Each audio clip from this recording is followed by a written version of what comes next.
Hi ಎಲ್ಲರಿಗೂ ನಮಸ್ಕಾರ. Welcome to my YouTube channel. So ಇವತ್ತು ಬಂದು ಬೀನ್ ಅಮಾವಾಸ್ಯೆ. ಸೊ ಹಾಗಾಗಿ ಬೇಗನೆ ಎದ್ದು ಸ್ನಾನ ಮಾಡಿಕೊಂಡು ಸೀರೆ ಉಟ್ಕೊಂಡಿದ್ದೀನಿ. ಈಗ ರೆಡಿ ಆಗಬೇಕು. ಸೊ ರೆಡಿ ಆಗ್ತಾನೆ ಒಂದು ಕ್ವಿಕ್ಕಾಗಿ ವಿಡಿಯೋ ಮಾಡೋಣ ಅಂತ ಅಂದ್ಬಿಟ್ಟು ಸ್ಟಾರ್ಟ್ ಮಾಡಿದ್ದೀನಿ. ಸೊ ನಾನು ಯಾವ ಥರ ಬೀನ್ ಅಮಾವಾಸ್ಯೆ ಆಚರಿಸ್ತೀನಿ ಅಂತ ಅಂದ್ಬಿಟ್ಟು ನಿಮಗೂ ಕೂಡ ತೋರಿಸೋಣ ಅಂತ ಅಂದ್ಬಿಟ್ಟು ವಿಡಿಯೋ ಶೂಟ್ ಮಾಡ್ತಾ ಇದ್ದೀನಿ. ಸೊ ಇವತ್ತಿನ ದಿವಸ ಹೇಗೆ ಹೋಗುತ್ತೆ ಅಂತ ಅಂದ್ಬಿಟ್ಟು ನಿಮಗೂ ಕೂಡ ತೋರಿಸ್ತೀನಿ. ಸೊ ಮೊದಲನೇದಾಗಿ ಮಾಯಿಶ್ಚರೈಸರ್ ಹಾಕ್ತೀನಿ.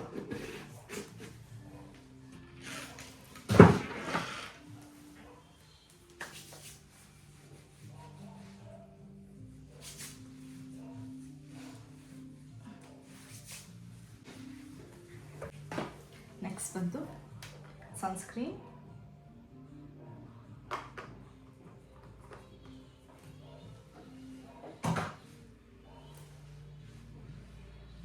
ಇದು ಇನ್ವಿಸಿಬಲ್ ಸನ್ಸ್ಕ್ರೀನ್, ಸೊ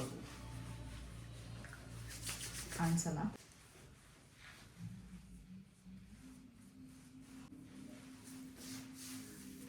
ಸೊ ನಾನು ಜನರಲಾಗಿ ಫೇಸ್ಗೆ ಇನ್ನೇನು ಅಪ್ಲೈ ಮಾಡಲ್ಲ. ಫೌಂಡೇಶನ್ ಆಗಿರ್ಬೋದು ಅಥವಾ ಬ್ಲಷ್ ಅಂತ ಆ ಥರ ಎಲ್ಲ ಏನು ನಾನು ಹಾಕೋದಿಲ್ಲ. ಇದು ಮೊನ್ನೆ ಯಾವುದೋ ಒಂದು ವಿಡಿಯೋ ನೋಡಿದೆ.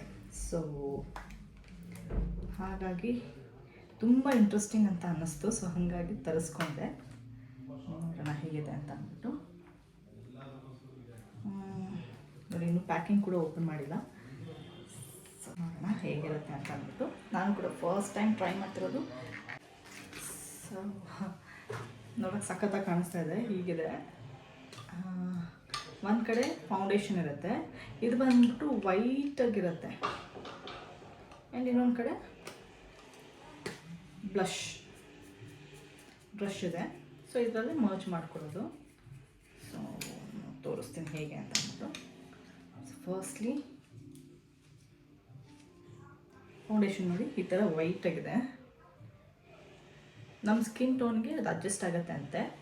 ಸೊ ನಾನು ಕೂಡ ಟ್ರೈ ಮಾಡಿಲ್ಲ. ಸೊ ನೋಡೋಣ ಅಂತ ಅಂದ್ಬಿಟ್ಟು ತರಿಸ್ಕೊಂಡಿದ್ದೀನಿ ಹೇಗಿರುತ್ತೆ ಅಂತ ಅಂದ್ಬಿಟ್ಟು.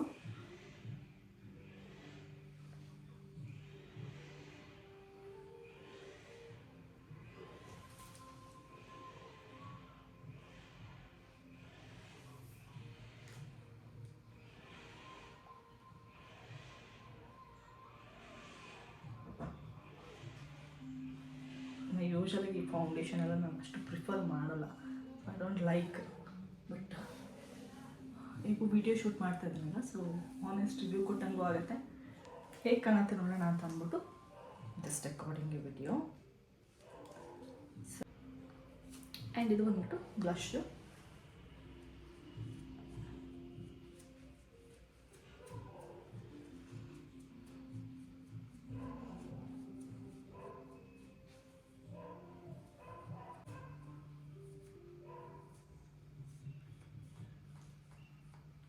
ಇದೆ ಪೌಡರ್ನ ಡಸ್ಟ್ ಮಾಡ್ಕೊತೀನಿ.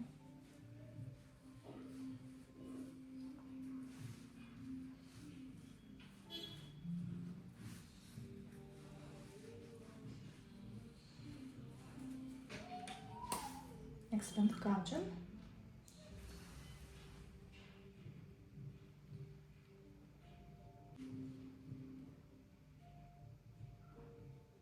And lipstick, my favorite lipstick ಇದು.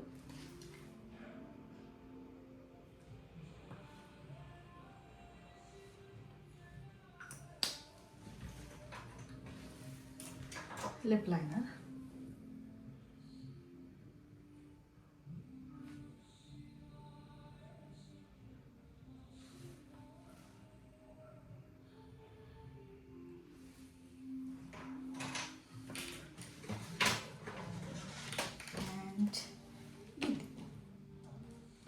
ಬಿಂದಿ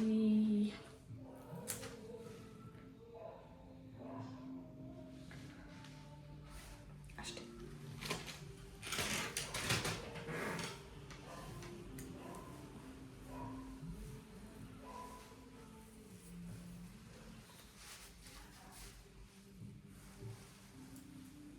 ಸೊ ಇಯರಿಂಗ್ಸ್, ಬ್ಯಾಂಗಲ್ಸ್ ಹಾಕೋಬೇಕು. ಸೊ ಫೌಂಡೇಶನ್ ಸ್ವಲ್ಪ ಸೆಟ್ ಆದಮೇಲೆ ಸೂಟ್ ಆಗುತ್ತೆ ಅಂತ ಅನಿಸುತ್ತೆ, ನೋಡೋಣ. ಸೊ ವೆಯ್ಟ್ ಮಾಡ್ತಾ ಇದ್ದೀನಿ. ಸೊ ಇಯರಿಂಗ್ಸ್ ಚಿಕ್ಕದಾಗಿ ಹಾಕ್ಕೋತೀನಿ. ನನಗೆ ಆದಷ್ಟು ಜೆವೆಲ್ಸ್ ಎಲ್ಲ ಯೂಸ್ ಮಾಡೋದಕ್ಕೆ ಇಷ್ಟ ಆಗೋದಿಲ್ಲ. ಸೊ ಎಷ್ಟು ಮಿನಿಮಮ್, ನಾಟ್ ಓನ್ಲಿ ಜೆವೆಲ್ಸ್ ಅಂತ ಅಷ್ಟೇ ಅಲ್ಲ, ಎಷ್ಟು ಮಿನಿಮಮ್ ಆಗಿ ರೆಡಿ ಆಗೋಕ್ಕಾಗುತ್ತೋ ಅಷ್ಟು ಮಿನಿಮಮ್ ಆಗಿ ರೆಡಿ ಆಗೋಕ್ಕೆ ಇಷ್ಟಪಡ್ತೀನಿ. ಬಿಕಾಸ್ ಇವನ್ ಜಾಸ್ತಿ ಮೇಕಪ್ ಹಾಕ್ಕೊಂಡು ಕ್ಯಾರಿ ಮಾಡೋಕ್ಕೆ ನನಗೆ ಇಷ್ಟ ಇಲ್ಲ. ಆ್ಯಂಡ್ ಸಿಂಪಲಾಗೆ ಥ್ಯಾಂಕ್ಸ್.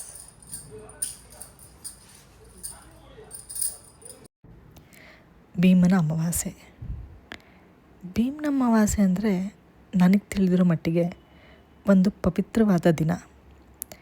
ಯಾಕೆ ಅಂದರೆ ಶಿವ ಮತ್ತು ಪಾರ್ವತಿ ದೇವ್ರನ್ನ ಭಕ್ತಿಯಿಂದ ಪೂಜಿಸೋ ಒಂದು ವಿಶೇಷವಾದ ದಿನ.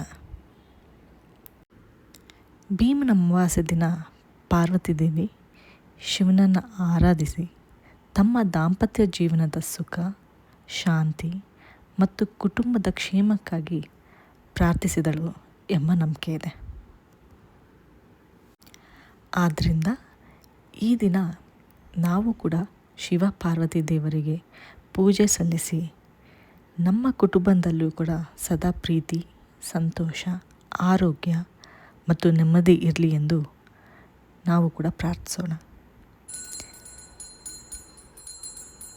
ದೀಪ ಬೆಳಗಿಸಿ ಹೂವು, ಅರಿಶಿನ, ಕುಂಕುಮ ಇದನ್ನೆಲ್ಲ ಸಮರ್ಪಿಸಿ ಭಕ್ತಿಯಿಂದ ದೇವರನ್ನ ಸ್ಮರಿಸುವುದೇ ಈ ದಿನದ ವಿಶೇಷ. ಈ ಹಬ್ಬ ನನಗೆ ಯಾಕೆ ತುಂಬ ವಿಶೇಷ ಅಂದರೆ, ನಾನು ಶಿವನ ಭಕ್ತೆ. ಶಿವ ಅಂದರೆ ಅಚ್ಚುಮೆಚ್ಚು. ನನ್ನ ಪ್ರಕಾರ ನನ್ನ ಜೀವನದಲ್ಲಿ ಶಿವ ಬರೀ ದೇವರಷ್ಟೇ ಅಲ್ಲ, ನನ್ನ ಜೀವನದಲ್ಲಿ ಸದಾ ಜೊತೆಗಿರುವ ಒಂದು ಶಕ್ತಿ ಹಾಗೂ ಒಂದು ನಂಬಿಕೆ. ಈ ಹಬ್ಬನ ಒಬ್ಬೊಬ್ಬರು ಒಂದೊಂಥರ ಆಚರಿಸ್ತಾರೆ.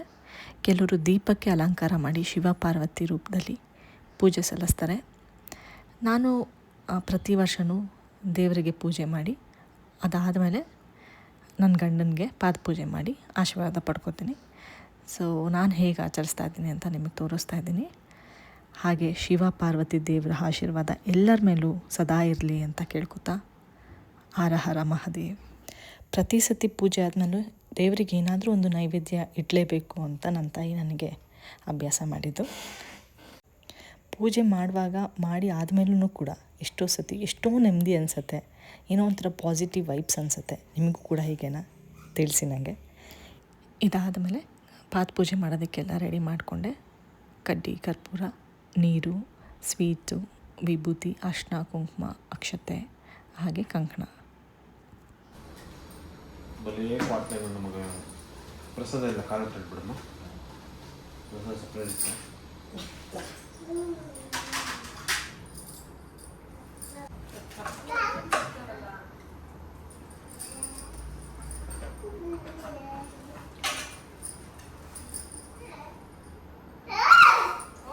ಓ ಮಗನೇ ಚಿನ್ನು ಏನೇ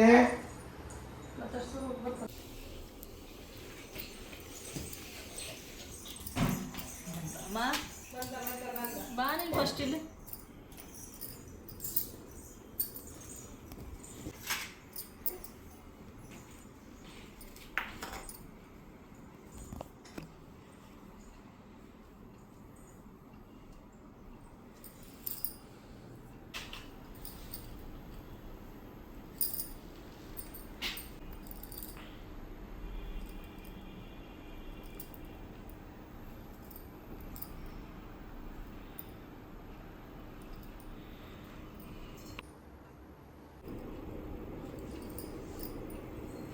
ಫಸ್ಟ್ ಕಂಕಣ ಕಟ್ಟಿದ್ದ, ಆಮೇಲೆ ಕಂಕಣ ಕಟ್ಟದ.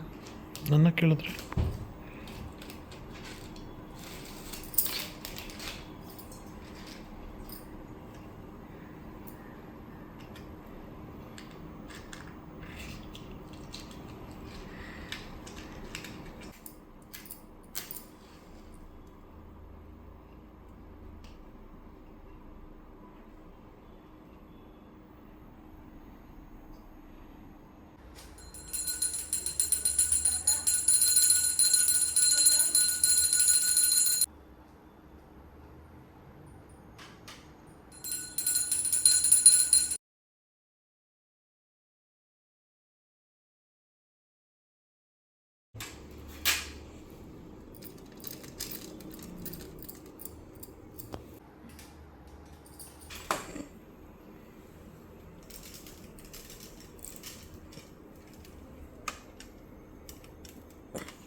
ಪೂಜೆ ಮುಗಿಸ್ಕೊಂಡು ತಿಂಡಿ ತಿನ್ನೋಣ ಅಂತ ಅಂದ್ಕೊಂಡ್ರವಳು. ಪಾಪುನು ಇವತ್ತು ತುಂಬಾ ಕಿರಿಕಿರಿ ಮಾಡ್ತಾಯಿದ್ದ. ಸೊ ಪೂಜೆ ಎಲ್ಲ ಮುಗಿಸಿ ತಿನ್ನೋ ಅಷ್ಟೊತ್ತಿಗೆ ಮಧ್ಯಾಹ್ನನೇ ಆಗೋಯ್ತು. ಈಗ ಏನು ಸ್ವೀಟ್ ತಿನ್ನಿಸ್ತಾಯಿದ್ರೋ ಅದೇ ಸ್ವೀಟ್ ತಿಂದಿದ್ದು ಅಷ್ಟೇ. ಇನ್ನು ಮಧ್ಯಾಹ್ನನೇ ನಾನು ಊಟ ಮಾಡಿದ್ದು. ಇನ್ನೇನು 2 ಗಂಟೆ ಹಾಗೆ ಪೂಜೆ ಎಲ್ಲ ಮುಗೀತು. ಇನ್ನೇನು ತಿಂಡಿ ತಿನ್ನೋಣ ಅನ್ನೋ ಅಷ್ಟೊತ್ತಿಗೆ ಅಮ್ಮ ಇದ್ದವರು ಇನ್ನೇನು ಬಿಸಿ ಬಿಸಿ ಅನ್ನನೇ ಆಗಿದೆ, ಊಟನೇ ಮಾಡಿಬಿಡು ಅಂತ ಅಂದರು. ಸೊ ಅದಾದಮೇಲೆ ಊಟನೇ ಮಾಡಿಕೊಂಡೆ. ಅದೇನೋ ಗೊತ್ತಿಲ್ಲ, ಮಧ್ಯಾಹ್ನದವರೆಗೂ ಹಸಿವು ಕೂಡ ಆಗಿಲ್ಲ. ಸೊ ತುಂಬ ಚೆನ್ನಾಗಾಯಿತು. ಉಪವಾಸ ಮಾಡಿಕೊಂಡು ಪೂಜೆ ಮಾಡೋ ಥರ ಆಯಿತು. ಸೊ ಚೆನ್ನಾಗಿತ್ತು. ಇಲ್ಲೂ ಹಸಿವು ಕೂಡ ಆಗಿಲ್ಲ ದೇವ್ರ ದಯೆಯಿಂದ. ಪೂಜೆ ಎಲ್ಲ ಮುಗಿಸ್ಕೊಂಡೆ. ಅದಾದಮೇಲೆ ಊಟ ಮಾಡಿದೆ. ಪೂಜೆ ಕೂಡ ತುಂಬಾ ಚೆನ್ನಾಗಾಯಿತು, ಖುಷಿ ಆಯಿತು.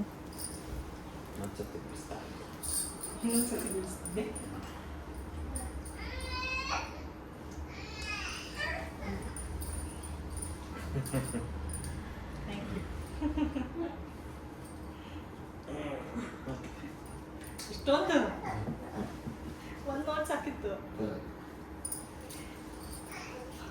ಥ್ಯಾಂಕ್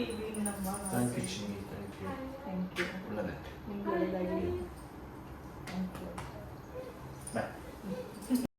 ಇದಾದಮೇಲೆ ಪಂಚಾಮೃತ ಕಣ ಮಾಡಿದೆ.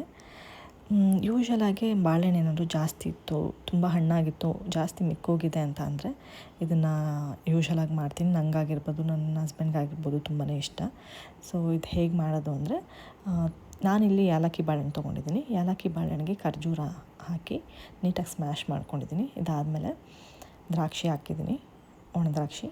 ಅದಾದಮೇಲೆ ಬೆಲ್ಲನ ಸ್ವಲ್ಪ ಕರಗಿಸ್ಕೊಂಡು ಹಾಕ್ಕೊಂಡಿದ್ದೀನಿ. ನೀವು ಬೇಕಾದ್ರೆ ಪುಡಿ ಬೆಲ್ಲನೂ ಕೂಡ ಹಾಕ್ಕೋಬೋದು. ಇದಾದಮೇಲೆ ಸ್ವಲ್ಪ ತುಪ್ಪ ಹಾಕ್ಕೋತಾ ಇದ್ದೀನಿ. ಇದಾದಮೇಲೆ ಸ್ವಲ್ಪ ಜೇನುತುಪ್ಪ. ಇದಾದಮೇಲೆ ಇದು ಆಪ್ಷನಲ್ಲು, ಕೊಬ್ಬರಿ ಹಾಕ್ಕೋಬೋದು, ಅಥವಾ ಕಾಯಿ ಇತ್ತು ಅಂದರೂ ಹಸಿ ಕಾಯಿ ಇದ್ದರೂ ಅದು ಕೂಡ ಹಾಕ್ಕೋಬೋದು. ಇಲ್ಲ ಇದೆರಡೂ ಬೇಡ ಅಂದರೂ ಕೂಡ ಸ್ಕಿಪ್ ಮಾಡ್ಬೋದು. ನಿಮ್ಮ ಟೇಸ್ಟಿಗೆ ಹೇಗೆ ಬೇಕೋ ಹಾಗೆ ಮಾಡ್ಕೊಳ್ಳಿ. ಇದಾದಮೇಲೆ ನೀಟಾಗಿ ಮಿಕ್ಸ್ ಮಾಡಿಕೊಂಡೆ. ಇಷ್ಟೇ, ತುಂಬ ಕ್ವಿಕ್ಕಾಗಿ ಈಸಿಯಾಗಿ ಆಗೋವಂಥ ಒಂದು ರೆಸಿಪಿ ಇದು. ಇದಾದಮೇಲೆ ಪಾಪು ತುಂಬ ಕಿರಿಕಿರಿ ಮಾಡ್ತಾಯಿದ್ದರಿಂದ ವೀಡಿಯೋ ಶೂಟು ಮಾಡೋಕ್ಕಾಗಿಲ್ಲ, ವೀಡಿಯೋ ಎಂಡು ಕೂಡ ಮಾಡೋಕ್ಕಾಗಿಲ್ಲ. ಅಬ್ರಾಪ್ಟಾಗಿ ಎಂಡಾಗಬಾರ್ದು ಅಂತ ವಾಯ್ಸ್ ಓವರ್ ಕೊಡ್ತಾಯಿದ್ದೀನಿ.